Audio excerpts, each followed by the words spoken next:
in a company like this, where we're still finding our way to what our final product is even going to look like, finding our way to what our customer base is going to be, what our ICP is going to be, and so on, there's an open question of what can somebody like me even do in that situation?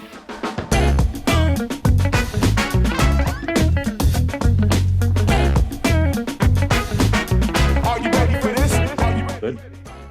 Okay.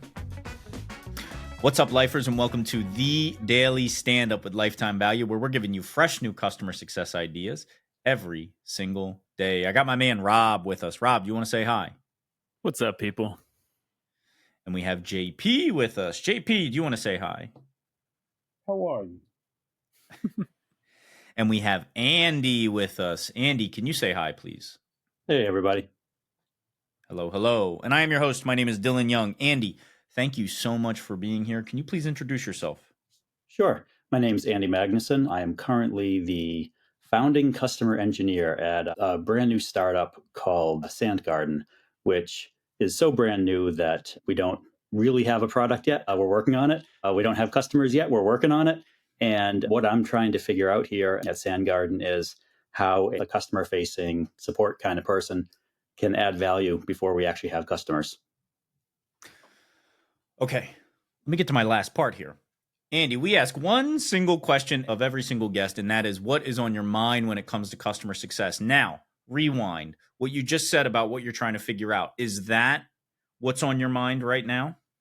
That is largely what's on my mind, yeah. This is the earliest phase startup I've ever joined. I've joined some pretty early stage startups before, but there's always been a product, and there's always been customers, there's always been some kind of a process already for dealing with those customers, for dealing with problems as they come up, getting things resolved quickly, getting feature requests taken care of, et cetera, et cetera.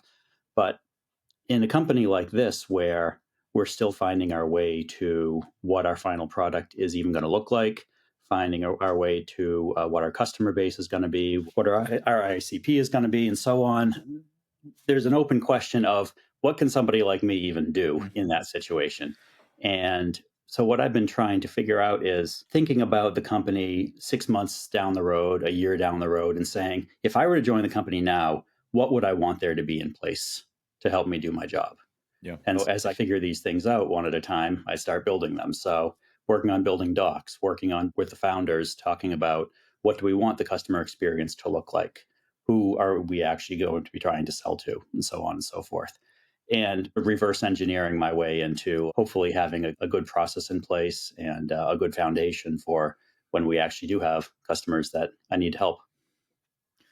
I have so many questions, and they're competing in my head for priority because I wonder how it is you found this role. I imagine it's somebody you worked with previously, right? And they said, That's Andy's exactly really, he is top of the heap in the work that he does. And so I've got to have him on the team. And I also wonder if they have shared with you, and I have to imagine they have, of why they are investing so early in customer engineering or customer success support roles, because that is not the norm, even though we all think it should be. This so I'd is love far, if you far could from the explain norm. both Yeah. of those. Yeah. So to answer your first question, yeah, the founders, 2 of 3 of them I worked with at a previous startup. And that was how I got involved with these guys in the first place. And basically, when they were going out and looking for just kind of initial funding and then pre-seed, they ended up with sufficient money that they decided, you know what, we're going to start off by going big. We think we're going to be needing customer-facing people. We're going to be needing marketing, et cetera, et cetera. Not today, but a few months down the road. And the people we want to hire are available right now. Let's just hire them and start using some of this money. Yeah, again, I've never joined a startup that has so many different functions in place on day one. It's been a really interesting experience. Rob, I want to come to you first to talk maybe, or maybe ask questions. I just have so many questions here, and I don't know that we have enough information to share opinions necessarily. But Rob, in your unique breadth of experience, what are the questions you want to ask? I'll start out by saying, Andy, I'm very familiar with this position. The best and simultaneously worst experiences of my career were in the situation you're in. It Jeez, reminds me don't of scare 'em when, away. yeah. So this is almost identical to the situation when I started at Quali. It was a company that I worked at in 2016. And basically, yeah, it's fine. You can mention it. But yeah, like I used to just hang out around the office and it was just a bunch of engineers. And eventually the CEO was a friend of mine. He's like, hey, you want to work here? I was like, okay. And I had no idea what to do. I didn't know the industry. I didn't know the product. I didn't know customer success. That's kind of how I got into startups myself. So yeah, I hear you. But I will say, I think your founders are making the right bet by betting on customer success early. But the thing is, what you're doing is not really customer success because you don't really have customer outcomes yet. You don't really have customers yet. So what you're actually doing is, I think, a masked product marketing role. Because you're probably thinking about what are the core value propositions that our product has? Who is our ideal customer profile? What is our pricing strategy? And I'll tell you what, like in many times, I actually enjoy that a lot more than I enjoy customer success because one of my favorite engagements I did in the last, I'm a consultant, and one of my favorite engagements I did in the last year, there's a company called Aloft, and they were launching their first SaaS product. And they were like, Rob, we want you to help us figure out not really just like the customer journey, but let's talk about what is our marketing strategy? How do we think about conferences? And what is our sales strategy? How do we think about value propositions and sales scripting? And can we afford an AE? And then we can talk about all the product and customer success stuff that comes after that. So it was cool because I got to deal with all the existential questions of the business, which we don't always get to in later stage companies, but it's hard because you're inevitably taking your to-do list and you're not going to get to 90% of it. Yeah, that's pretty much right. And then you have the other interesting thing, which is that we spend months working on something we can show customers, working on something we can show prospects, and then after a couple of demos, okay, back to the drawing board, and then have to start over again. So there's a lot of going back, a lot of rethinking. It's a very interesting environment to be in. JP, I know you've never served in a role like this, but maybe what does this make you think about, or what questions does this create for you? I think one of the things I keep coming back to is even though you don't have customers, even though there's so much that's not built yet, there's already this name, Sandgarden. What's there? What is Sandgarden? Because I think, what do you want people to think? I have no concept of where that even goes, you know? Yeah, we have a clear vision of what we want to build or of what we are building. It's just a question of what's going to finally look like.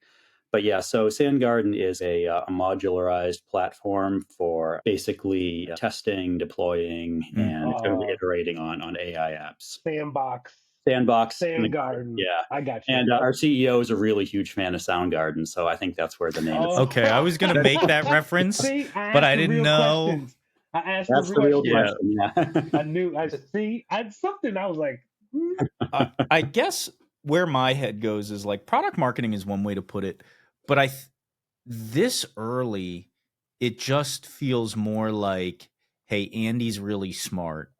He's worked in this particular profession before. We could use his brain to help us spot the obstacles before they show up on the horizon. Help us think about how we're building before we hit those obstacles on the horizon. Is it fair to say that's probably... Yeah, I would definitely agree with that. There's me and there's one other person in the startup whose their background is in sales engineering and in product advocacy, that kind of thing. And the two of us are sort of the customer voice before we have customers, because we're the ones who have spent so much time interacting with customers in the past. We have a sense of, okay, this kind of thing, this is going to work for customers, or no, this is way too confusing. This is way too complicated. None of this makes sense, whatever. And so we're providing some of that early feedback ourselves. Rob, with the time we have left, I would love to understand why you lean towards product marketing, which to me always feels like it comes later stage. Yeah. So look, I'll disclaim this by saying I am not a product marketer and I don't know. I don't know ball when it comes to It's the first time I've heard that word. Yeah. I just made it up. You were here to see it, the advent of product marketing. No, yeah, I call it that because I've actually been trying to wrap my head a bit more around product marketing. I've got some friends who are in product marketing, and like the stuff they're thinking about is value propositions, pricing, go-to-market strategy.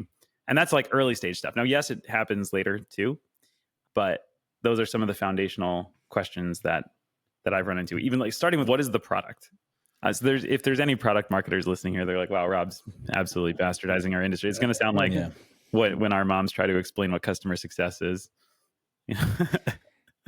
Andy, we're just about out of time, but is there a way to explain, or God, I hate myself for saying this, a framework you're using for how to think about, Andy, if you've watched any episodes, that's Rob's favorite word. It's his new middle name is framework.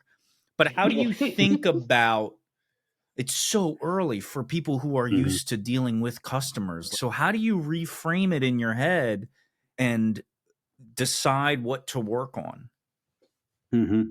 So it's a combination of what the company, i.e. the founders, think that we need at this moment, and going back to what I was saying before, sort of reverse engineering what a person in my position would want there to be a year down the line, 6 months down the line, whatever. And whether that's really good documentation or whether that's really established processes for troubleshooting, so on and so forth. And basically, whatever is the biggest fire on my horizon at the moment is what I'm working on. That's got to be so exciting, so interesting. It's really interesting. Yeah, man, that's cool. So we are out of time, but Andy, I demand that you come back in another 6 months, and because I'm so interested to hear what this journey looks like. What worked, what didn't, what sort of blind spots did you still missed? What can we learn from this experience of like, this is the new frontier, man, of having customer facing people that aren't sales that early in a process. And it's a lot of my theory is that we're just going to see that more and more as you see new companies spun up and they know that they're going to need this eventually. They install it much earlier. And so, oh my God, I feel like Nostradamus right now. No, I'm kidding. I'm kidding. That's too much. Putting too much I would on love myself. to see more places trying this out. And I'm really hoping that we're successful with this. So it's a good model for other companies going forward. Yeah. So please come back in a couple of months and tell us how it's going. Tell us what has worked and what hasn't. But for now, right. we've I got to say might lose goodbye. what little hair I have left on my head. But we'll see. That's okay. Well, thank you so much, Andy. All right. Thanks for having me, guys.